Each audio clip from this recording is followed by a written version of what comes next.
আমাদের ধর্মের নাম সনাতন। আচ্ছা, সনাতন শব্দটা আমাদেরকে কি শিক্ষা দিচ্ছে? আমি যে সনাতনী, আমার ভেতরে কি গুণ থাকলে আমি সনাতনী হতে পারবো?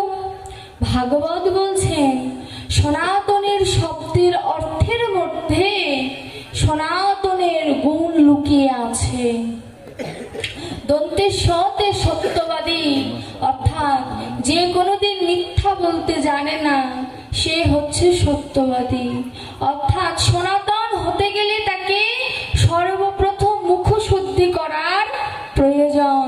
যেমন পূজা করার সময় গঙ্গা জল করে মুখ শুদ্ধি করি, আবার মৃত্যুর সময় পুরোহিত মশাই তার পুত্রকে দিয়ে কি করে, মুখাগ্নি দিয়ে মুখ শুদ্ধি করে নেয়, তাই না? শাস্ত্র বলছে অগ্নি এবং জলের থেকেও মুখ শুদ্ধি করার একমাত্র চরম এবং পরম উপায় হচ্ছে হরির নাম। এই নামে সব থেকে দ্রুত মুখ শুদ্ধি করা যায়। অর্থাৎ সত্যবাদী হতে হলে আগে আমার সত্য আচরণ, সত্যই পরম ধীমহি, সত্য আচরণ করতে হবে, সত্যবাদী ভাব নিজের হৃদয়ে ফলাতে হবে। তারপরে দন্তের নয়াকার। দন্তের নয়াকার হচ্ছে ন্যায়বাদী, অর্থাৎ যার ভিতরে ন্যায় পরায়ণতা আছে, যিনি ন্যায়ের প্রতীক, অর্থাৎ অন্যায় দেখতেও পারে না এবং সহ্যও করতে পারে না, তিনি হচ্ছে ন্যায় পরায়ণ। অর্থাৎ সনাতনী হতে গেলে আমাকে ন্যায় পরায়ণ হতে হবে, আমার নীতিটা ঠিক থাকতে হবে, এবং ততে হচ্ছে ত্যাগী। অর্থাৎ সনাতন আমাদের জানিয়ে দিচ্ছে তুমি যে সনাতনকে আশ্রয় করবে, সর্বপ্রথম তোমাকে ত্যাগী ভাব হৃদয়ে আনতে হবে। ত্যাগ ছাড়া কোনোদিন ভগবানের দর্শন পাওয়া যায় না।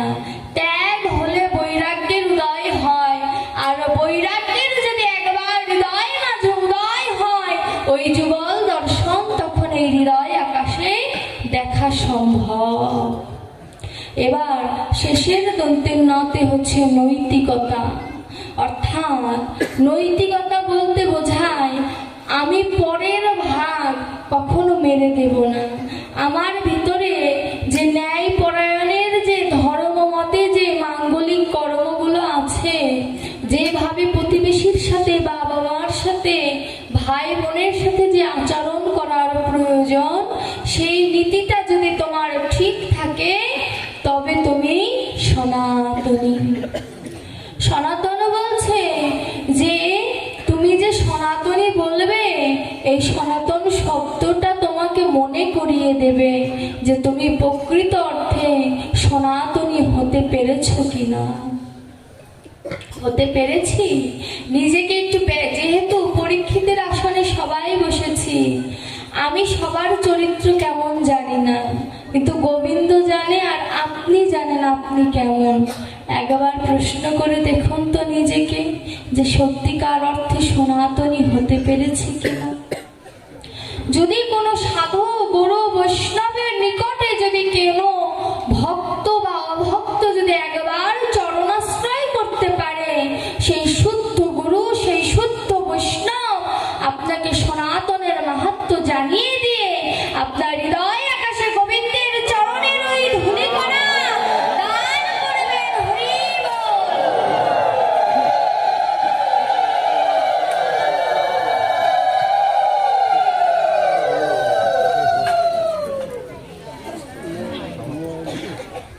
আচ্ছা, এই যে আমরা ভাগবত, এত শাস্ত্র গ্রন্থ থাকতে দেখবেন কেউ মারা গেলে বা কোনো শুভ কাজের শুরুতে কেন ভাগবতীয় আলোচনা দেয়?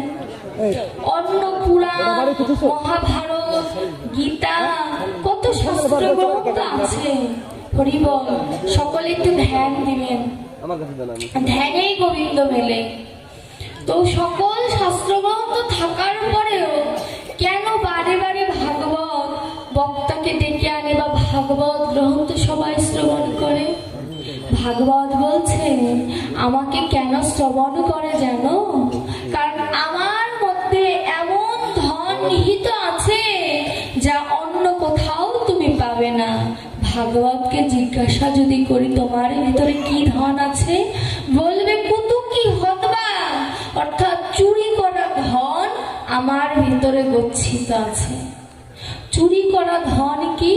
অর্থাৎ রাধারানীর প্রেম ভাণ্ড থেকে আমার গোবিন্দ যে ধন চুরি করে এনেছে, সেই ধন গৌর এবার নগরে নগরে বলছে একবার কৃষ্ণ কহ, একবার মধুমাখা কৃষ্ণ বলো। এর জন্য ভাগবত বলছে যে চুরি করা ধন আমার ভাগবতের মধ্যে আছে। আমার ভাগবত হচ্ছে রসকল্পতরু। আমার গোবিন্দকে দর্শন করা আর আমার ভাগবতকে দর্শন করা একই বিষয়বস্তু।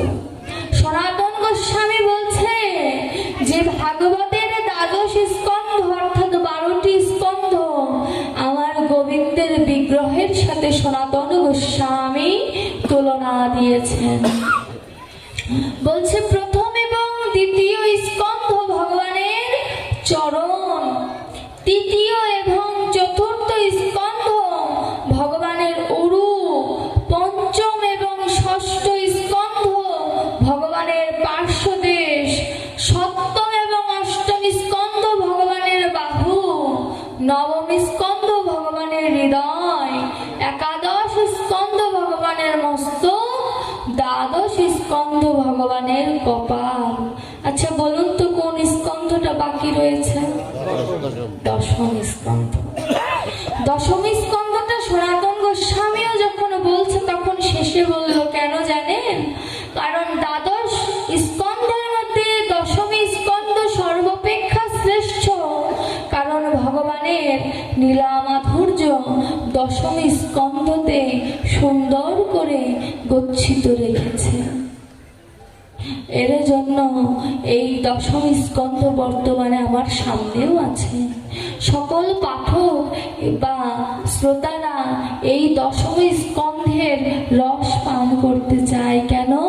কারণ নামের যে মহিমা আছে, সেই মহিমা যদি কেউ উপলব্ধি করতে চায় তাহলে সর্বপ্রথম তাকে ভাগবতের এই রস পান করতে হবে। গীতা অধ্যয়ন করার পরে দেহটাকে উপযুক্ত করে তাকে এই ভাগবতের রস পান করে তারপরে ভগবানকে পাওয়ার আশা বাসনা হৃদয়ে আনতে হবে।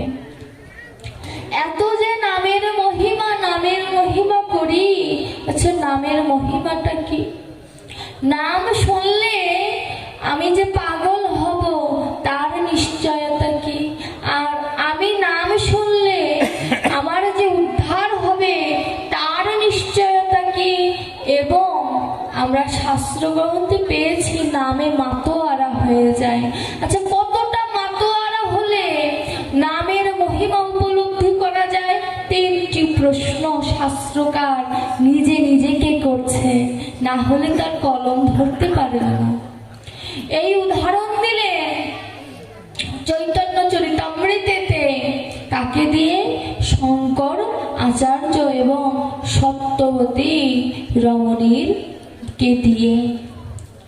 গৌর লীলার সময় গৌর যখন তার সঙ্গদের নিয়ে মধুর কৃষ্ণ নাম করছেন, তো নিয়ম ছিল প্রতিদিন নামের রস পান করার পরে শঙ্করাচার্যের বাড়িতে তারা সেবা পায়। শঙ্করাচার্য কিন্তু অনেক ধনী নন, ভিক্ষা করেন, গ্রামে গ্রামে ভিক্ষা করে যে তন্দুল পায় অর্থাৎ চাউল পায় তা রন্ধন করে গোবিন্দের সেবায় মহাপ্রভু লাগায়, তারপরে সবাই সেবা পান। এতে যেন জীবকে শিক্ষা দিচ্ছে যে আমার গৌর হরি কাঙালের ঠাকুর, তিনি ওই বড় বড় দালান কোঠায় যায় না, তিনি হত দরিদ্র যারা গোবিন্দকে তুলসী পত্রটাও নিবেদন করার সামর্থ্য নেই, তেমন ঘরেই আমার গৌর যায়। একদিন আমার গৌর হরি শঙ্করাচার্য বাবাজির বাড়ির চতুর্দিক দিয়ে কৃষ্ণ নাম করছেন। কৃষ্ণ নাম করছেন আর এদিকে শঙ্করাচার্য তার সহধর্মিনীকে বলছে, বধূ, আজ সারা গ্রাম ভিক্ষা করে আমি এক মুষ্টি তন্দুল পাইনি। আজ আমার গৌরের সেবা দেব কি করে বলতে পারো? বিপদে সহধর্মিনী হচ্ছে বন্ধু। যে সত্যিকার অর্থে সহধর্মিনী হতে পেরেছে সে সর্বদা তার স্বামীর মঙ্গল ছাড়া বিপদ কোনোদিন চাইবে না। তো সহধর্মিনী বলছে, স্বামী তুমি চিন্তা করো না, আমি একটি লাউ গাছ বপন করেছিলাম, সেখানে সুন্দর লাউ ধরেছে। আমি সেই লাউটা কেটে আমি রন্ধন করব, গৌরের সেবা থেকে তুমি বঞ্চিত হবে না। এবার সহধর্মিনী সত্যবতী লাউটা গাছের থেকে কেটে ধারালো অস্ত্র অর্থাৎ বটি সামনে রেখে লাউটা রেখেছে। এবার তার ঘরে একটি ছোট্ট পুত্র সন্তান ছিল, পুত্রটির নাম হচ্ছে গোপাল। ইহজগতে আমরা সন্তানের নাম কত রকমের রাখি। শাস্ত্র বলছে নাম নামের মতো রাখো যাতে স্বয়ং নামই চলে আসে। নামাভাসে মুক্তি লাভ হয়েছে না অজামিলের? বলছে নাম নামের মতো রাখো। কেন? মৃত্যুকালে যদি তোমার সন্তানের নাম এমন কিছু রাখো যে নাম রাখলে স্বয়ং বৈকুণ্ঠ থেকে নারায়ণ চলে আসবে, এমন নাম তুমি রাখো। তো আমার শঙ্কর বাবাজি তার ছোট্ট ছেলের নাম রেখেছে গোপাল। ছোট্ট শিশু হামাগুড়ি দেয়, হাঁটতেও পারে না। তো এই শিশুর দুগ্ধ বই তার কিছু জানে না, মায়ের স্তন ছাড়া ওই ছোট্ট শিশুর আর কোনো খাদ্য নেই। তো কি করেছে? ওই শিশু ঘুম থেকে উঠে তার মায়ের কাছে হামাগুড়ি দিতে দিতে যাচ্ছে। দেখবেন ইহজগতেও সন্তানরা ঘুম থেকে উঠলে ছোট শিশুরা মায়ের দুগ্ধ পান করার বায়না ধরে। তো এই গোপাল সোনাও কি করছে? সত্যবতীর কাছে যে বায়না ধরেছে দুগ্ধ পান করবে। এবার বাম হস্তে পুত্রের মাথাটা রেখে দুগ্ধ পান করাচ্ছে, আর সামনে যে বটি ছিল বটির পাশে ছিল লাউ। লাউয়ের প্রথম যেখানে ডাটা মতো থাকে ওটা কেটে নিতে হয় না, প্রথমে ওটা কেটেছে। কৃষ্ণ নামে এতটা তার প্রেমে বিগলিত হয়ে গিয়েছে যে কখন লাউয়ের পরিবর্তে নিজের সন্তানটাকে লাউ ভেবে হাতে ধরেছে বাবা বলতে পারে না। এতটা কৃষ্ণ নামের ভাবাবেগে ডুবে পড়েছে, নয়ন ধারায় বিগলিত হয়ে যাচ্ছে, নয়নে কিছু স্পষ্ট দেখছে না। এমন অবস্থায় নিজের সন্তানকে লাউ ভেবে যখন বটিতে কেটে ফেলেছে বাবা, মা তো আর বুঝতে পারেনি যে কৃষ্ণ নামে এতটা সে মাতোয়ারা হয়ে গিয়েছে যে কখন সন্তানকে কোলে নিয়েছে মা বলতে পারে না। মাথাটা কাটার পরে লাউ যেমন 4-5 টুকরো করে না, তেমন সন্তানের মাথাটা কৃষ্ণ নামের ভাবাবেগে ডুবে যাচ্ছে, আর ওই মাথাটা 4-5 খণ্ড করে থালায় রেখে দিয়েছে। মহাপ্রভু তো অন্তর্যামী, মহাপ্রভুর হৃদয়টা কেঁদে উঠেছে যে কি করলো সত্যবতী। এ নামের এত মাধুর্য যে নিজের সন্তানকে কেটে ফেললো তবু টের পেল না। ইহ জগতেও তো আমরা মায়েরা আছি, পারবো? এমন হবে, আমাদের দ্বারা হবে এমন? সত্যাবতী কৃষ্ণ নামের ভাবাবেগে ডুবে আছে, এদিকে শঙ্করাচার্য যখন স্নান করে এসেছে, এসে দেখে সম্পূর্ণ ঘর রক্তাক্ত। চিন্তা করছে যে এত রক্ত কোথায় ঘটনা ঘটেছে কি আমার বাড়িতে? শঙ্করাচার্য দেখে তার ছেলের নিথর দেহটা তার অর্ধাঙ্গিনীর কোলে পড়ে আছে, আর মাথাটা 3-4 টুকরো করে থালের উপর রেখে দিয়েছে। শঙ্করাচার্য বলছে, সত্যবতী, কি করেছো তুমি? তুমি কি করেছো? সত্যবতীর তো জ্ঞান নেই। সত্যবতীর গায়ে যখন ধাক্কা দিয়েছে, সত্যবতী তখন স্তম্ভিত হয়ে গিয়েছে যে কি করলো সে। সত্যবতী দুয়ারে হামাগুড়ি দিয়ে বলছে, প্রভু, তোমার নাম যে আজ আমায় কলঙ্কিনী করে দিল, তোমার নাম যে আমায় কলঙ্কিনী করে দিল, আমি নিজের হাতে নিজের ছোট্ট শিশুকে মেরে ফেলেছি প্রভু। এই যে মা জাতির কলঙ্ক হয়ে যাবে, তুমি এমন পরীক্ষা আমায় নিও না দয়াময়, তুমি রক্ষা করো। দেখবেন কোন সদাচারী বৈষ্ণব বা ভক্ত যদি বিপদে পড়ে, সবার প্রথমে গোবিন্দকে বলে তুমি রক্ষা করো, কারণ রক্ষাকর্তা তিনি, আমরা তো উপলক্ষ মাত্র। ভগবানই সকলকে রক্ষা করে, কারোর ক্ষমতা নেই রক্ষা করার। তিনি যদি রক্ষা না করেন, সত্যবতী তার নিথর সন্তানের দেহটা হাতে নিয়ে নয়ন জলে ভেসে বলছে যে আমি কি অন্যায় করলাম। আর শঙ্করাচার্য সত্যবতীকে বলছে, তুমি কেঁদো না, কেঁদো না। তুমি কেন কাঁদবো না? কেন কাঁদবো না? এমন একটি কর্ম করেছি, আমি কাঁদবো না? বলছে তুমি কেঁদো না।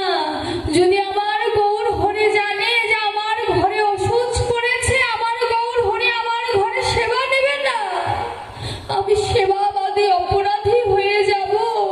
তুমি কেঁদো না, আমি দেহ ত্যাগ করব। তুমি যদি নয়ন জলে ভেসে যাও, আমি দেহ ত্যাগ করব, তুমি কেঁদো না।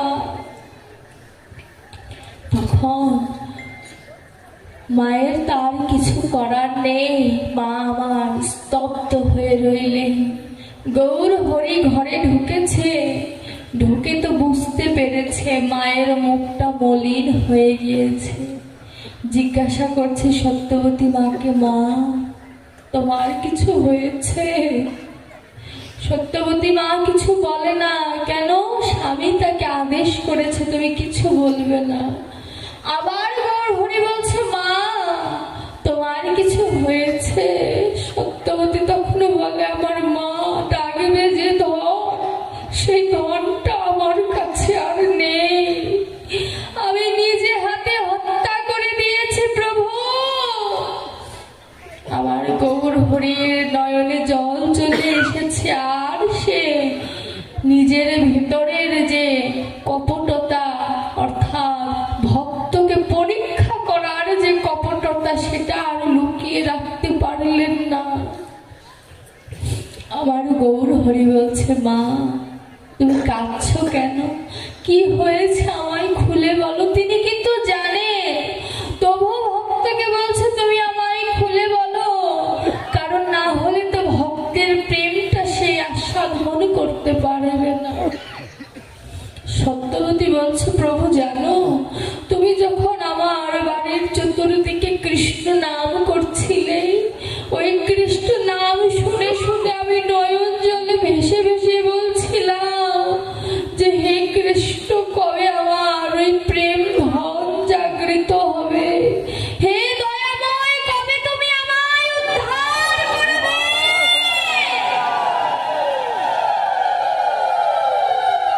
কবে তুমি আমায় উদ্ধার করবে প্রভু? আমার মতো পতিতকে কি তুমি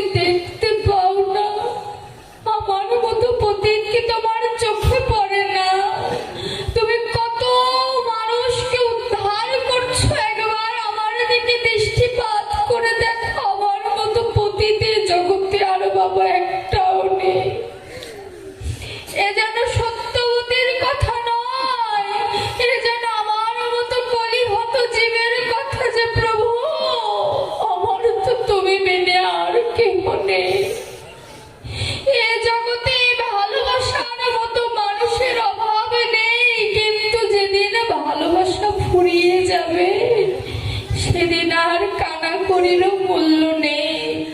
কিন্তু আমার গৌর গোবিন্দকে যদি কোনো মা সন্তান রূপে ভালোবাসে, আমার গৌর হরি তাকে কোনোদিন ফেলে যাবে না। যদি ভালোবাসতে হয় আমার গৌরকে ভালোবাসো, যদি ভালোবাসতে হয় আমার ভক্তের চরণ ধুলিকে ভালোবাসো। এই চরণ ধুলির কাদান আমার গৌর গোবিন্দ ছিল। এই চরণ ধুলির এমন মূল্য যে কোনো ভক্ত যদি এই চরণ ধুলির দ্বারা অভিষেক করতে পারে, ভগবান সেই ভক্তের চরণ ধুলি দ্বারা অভিষেক করে। এই ভক্তের চরণ ধুলির এমনই মূল্য। হরি বল। আমার সত্যবতী বলছে, প্রভু আমি কৃষ্ণ নামে মাতোয়ারা হয়ে কখন সন্তানকে কেটে ফেলেছে আমি বলতে পারবো না। আমার গৌর হরি বলছে, মা আমিও তো কৃষ্ণ নাম করি, কই আমার তেমন আবেগ আসে না। মা তোমার চরণ দুটো আমার বক্ষে দাও, আমার তো তোমার মতো কৃষ্ণ ভাবাবেগ উদয় হয় না। কতটা কৃষ্ণ প্রেমে থাকলে তুমি নিজের সন্তানকে হত্যা করে ফেলেছো, আমার তো হয় না। গৌর হরি বলছে, আমার তো হয় না। দেখো একবার যদি কেউ কৃষ্ণ নামে ডুবতে পারে, গৌর হরি তাকে আপন করে নেয়, তাকে নিজের করে নেয়। একবার যদি কোনো ভক্ত তার সাথে সম্বন্ধ করতে পারে, এই সম্বন্ধ শুধু এ জন্মের না, জন্ম জন্মান্তরের সম্বন্ধ তার সাথে হয়ে যায়। সত্যাবতী যখন সকল কিছু বলে, তখন আমার গৌর হরি ওই গোপালের কাছে যেয়ে গোপালকে ধরে বলল, গোপাল আজ তুই গোপাল চলে গেলি, আমরা দুই গোপাল রয়ে গেলাম। অর্থাৎ নিতাই আর গৌর। তুই গোপাল চলে গেলি, আমরা দুই গোপাল রয়ে গেলাম। শেষের কাজ আমরা করব, তোকে কথা দিলাম। দেখুন এই প্রমাণগুলো গৌরচন্দ্রিকায় অপূর্ব মাধুর্য। এই প্রমাণগুলো জানিয়ে দেয় কেন শ্রীবাসের সন্তানও তো মরে গিয়েছিল। শ্রীবাসের শেষ কৃতকার্য গৌর আর নিতাই করেছিল কিনা? করেছিল। এগুলো জীবকে শিক্ষা। আমরা অনেক সময় আক্ষেপ করি যে আমার পুত্র নাই, আমার শেষের কাজ কি করবে। আমার গৌর বলছে, গৌর মৃদু হেসে বলছে যে তুমি আক্ষেপ করতে পারলে যে তোমার সন্তান নেই, কই একবার তো বললে না আমার সন্তান আছে, ওই গৌর আমার সন্তান। এই কথা যদি তোমার মুখ দিয়ে আসে, আমি গৌর সাক্ষী দিয়ে গেলাম যে আমি নিজে এসে তোমার বৈতরণীর ঘাট তো পার করবই, ওই শ্মশান ঘাটের কাজও আমি করে যাব। এমন বান্ধব পাবে আমার দয়ালু শরণাং ব্রজে। তার মতো দয়ালু এই বিশ্ব ব্রহ্মাণ্ডে আর একজন নাই। তিনি এতটা দয়ালু। এই যে কৃষ্ণ নামের মহিমা, তিনটি প্রশ্ন করেছিলাম এই উপাখ্যান থেকে, তা পাওয়া যায়। কৃষ্ণ নামের এমনই মহিমা যে একজন মাকে তার সন্তানটা কেটে ফেলতে পর্যন্ত বাধ্য করে, যদি সে প্রেম আবেগে যদি ডুবে যেতে পারে। কৃষ্ণ নামের এত মহিমা যে গৌরকে দাসত্ব করানো সম্ভব যদি প্রেম আবেগে সে ডুবে যেতে পারে। কৃষ্ণ প্রেমের এত মহিমা যে শ্রীবাসের আনিনাথ বিশ্ব ব্রহ্মাণ্ডে হচ্ছে। সেই নবদ্বীপের শ্রীবাসানীনা নবদ্বীপে সীমাবদ্ধ নাই। শাস্ত্র বলছে যেথায় হয় ভাগবত সংকীর্তন, সেটাই আমার শ্রীবাসাঙ্গ, সেটাই আমার নববৃন্দাবন।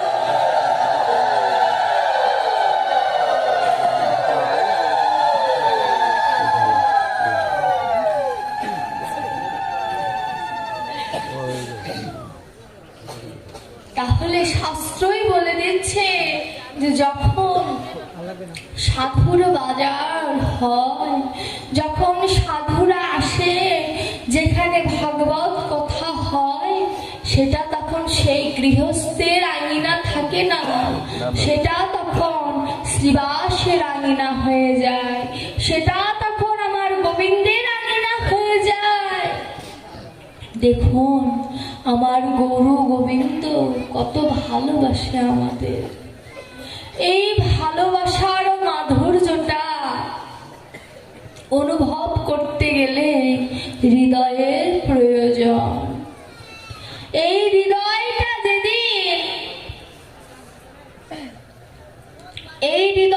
যেদিন আমার গোবিন্দের চরণে সমর্পণ করতে পারবো, সেদিন আমার দেহের সার্থকতা। এই যে ভাগবত সামনে রেখে যে আমাকে মালাটা দিয়েছেন না, এই মালার সৌন্দর্য বৃদ্ধি করার জন্য এখানে গোলাপ দিয়েছেন, তাই না? তদ্রূপ ভক্ত তার ভক্তির সৌন্দর্য বাড়ায় কেমন করে জানে? এই সাধু গুরুর সঙ্গ স্পর্শে এসে ওই ভক্ত তার দেহমালার শুদ্ধিকরণ করে এবং এই দেহমালার উজ্জ্বলতা বৃদ্ধি করে। দেখবেন পদ্ম ফুল ফোটে বিলে, গোলাপ ফোটে গাছে, পরিচর্যা কার বেশি করতে হয়? গোলাপ ফুলের। পদ্ম ফুলের পরিচর্যা করার দরকার আছে, কিন্তু গোলাপ বাগানেও দর্শন করবে একটি বিলের মধ্যে পদ্ম, হাজার হাজার পদ্ম ফুল দর্শন করবেন, আপনার মনে শান্তি আসবে কোনটা দেখলে? পদ্ম ফুল দেখলে। শাস্ত্র বলছে তোমার দেহটা ওই পদ্ম ফুলের বিলের মতো, যেখানে পরিচর্যার প্রয়োজন নাই, যেটা দেখার জন্য শুদ্ধ মনের প্রয়োজন। অর্থাৎ আমি যে বিলের সৌন্দর্যটা দেখব, দেখার জন্য আমার মনটার প্রয়োজন। অনেকে বলবে গোলাপ বাগানটাই দেখতে সুন্দর, যাদের ভেতরে কাটা তারাই গোলাপ বাগানটাকে সুন্দর বলবে। কিন্তু শাস্ত্র বলছে ওই গোলাপের কোনো শাস্ত্রে বলল নেই। কেন? কারণ পদ্ম ফুল আমার পূজায় লাগে, আর গোলাপ কিন্তু পূজায় লাগে না। ভক্ত কৃপা করে গোলাপকে গোবিন্দের চরণে দেয়, কিন্তু পদ্ম ফুলের কিন্তু আর ভক্তের কৃপার প্রয়োজন নাই। ভক্ত যদি মনে করে তাও দেবে, না মনে করলেও দেবে, কারণ শাস্ত্রই বলছে পদ্ম দিতে হয়। এর জন্য আমার এই দেহের সরোবরটাকে ওই পদ্ম ফুলের বিলের ন্যায় তৈরি করতে হবে। পদ্ম ফুলের বিলের ন্যায় তৈরি করলে কি হবে? তৈরি করলে আমার হৃদয় আকাশে আমি ওই গোবিন্দের দর্শন পাব। বিশ্বনাথ চক্রবর্তী পাদপদ্ম বললেন, নিতাই পদকমল কোটি চন্দ্র সুশীতল, যে ছায়ায় জগত জুড়ায়। এই পথ কার না জানা? এই পথটা আমাদের ভাসিয়ে দিয়েছে নিতাই পদকমল। এখানে দেখুন তিনটি কথা বলা আছে, কমল অর্থাৎ পদ্ম, আবার চন্দ্র অর্থাৎ চাঁদ, এবং বৃক্ষের কথা বলা আছে। তিনি এত জ্ঞানী হওয়ার পরেও তিনটি শব্দ বলেছেন, তিনটির বিপরীত ধর্মী। অর্থাৎ পদ্ম যখন ফোটে, প্রস্ফুটিত হয়, তখন চাঁদ থাকলে পদ্ম প্রস্ফুটিত হয় না। অর্থাৎ পদ্ম দিনের বেলা প্রস্ফুটিত হয়, চাঁদ যখন উদয় হয় অর্থাৎ রাত্রি যখন হয়, পদ্ম ফুল আবার বুঝে যায়। আর বৃক্ষ হচ্ছে শীতলতার প্রতীক, কিন্তু বৃক্ষের নিচে যদি কোনো ভক্ত বসে থাকে, সে কি আর ওই বৃক্ষ লতা পাতার ভিতর দিয়ে গাছপালার ভিতর দিয়ে কি চন্দ্র দেখতে পাবে? বা রাত্রিবেলা বৃক্ষের নিচে বসলে যদি চন্দ্র উপস্থিত থাকে, পদ্ম দেখতে পাবে না। তাহলে বিশ্বনাথ চক্রবর্তী কেন বললেন যে আমার নিতাই পদ কমল সুৎকটি সুশীতল যে ছায়ায় জগত জোড়া? চন্দ্র হচ্ছে তিনি কি দেখবেন আমার এই হৃদয় আকাশে চন্দ্র হচ্ছে আমার গোবিন্দ। যখন আমি হৃদয়